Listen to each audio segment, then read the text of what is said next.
ভাবা যায় দুবাইয়ের আইকনিক টাওয়ার বুর্জ খলিফার নির্মাণে সংশ্লিষ্ট প্রতিষ্ঠান বেলহাসা গ্রুপের নাম উঠেছে বাংলাদেশের ঋণ খেলাপির তালিকায়।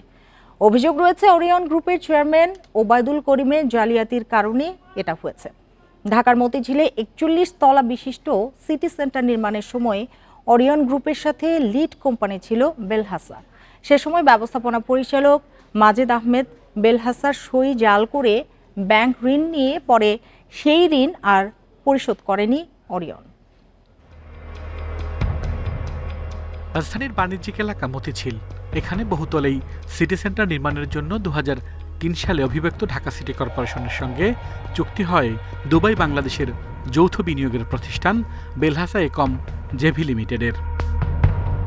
নির্মাতা প্রতিষ্ঠানটিতে বেলহাসা ইঞ্জিনিয়ারিংয়ের শেয়ার ছিল ৬০%, আর একম ইঞ্জিনিয়ারিংয়ের ৪০%।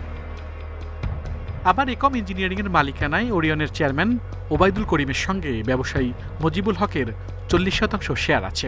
তবে পরবর্তীতে বেলহাসা কিংবা মজিবুল হক কাউকে না জানিয়ে ওবায়দুল করিম একাই ওরিয়ন ল্যাবরেটরিজের নামে শেয়ার হস্তান্তর করে নেন জালিয়াতি করে।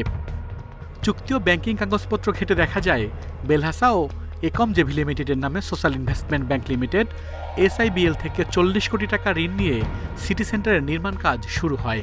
পরে শেয়ারধারীদের অজ্ঞাতে ওবায়দুল করিম একাই সিটি সেন্টারের ১৯টি ফ্লোর ও ৩টি কার পার্কিং বিক্রি করেন প্রায় ৪৫০ কোটি টাকায়, যার বড় একটি অংশ অন্যত্র সরিয়ে নেওয়া হয়।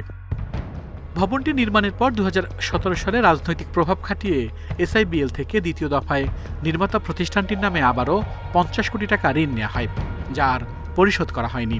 এই কারণে চলতি বছর ৩১ জুলাই পর্যন্ত বেলহাসা একম জেভির খেলাপি ঋণের পরিমাণ দাঁড়ায় ৮৬ কোটি ৩৮ লাখ টাকারও বেশি।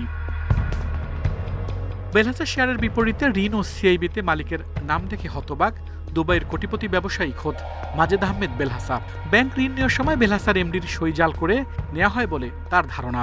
এজন্য বেলহাসা এখন বাংলাদেশে ঋণ খেলাপি।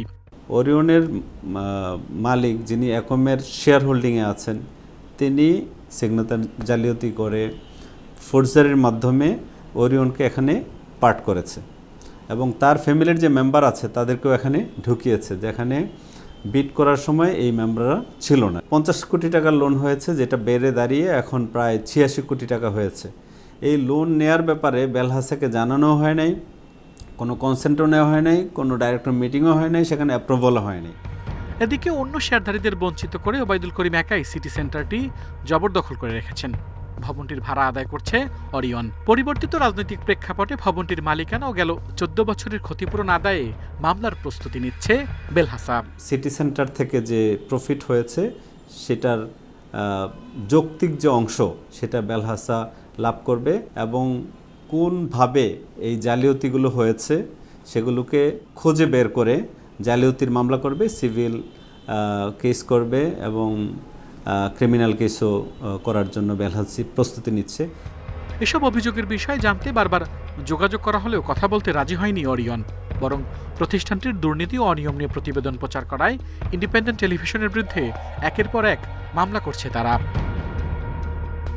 আল আমিন হোসেন, ইন্ডিপেন্ডেন্ট নিউজ, ঢাকা।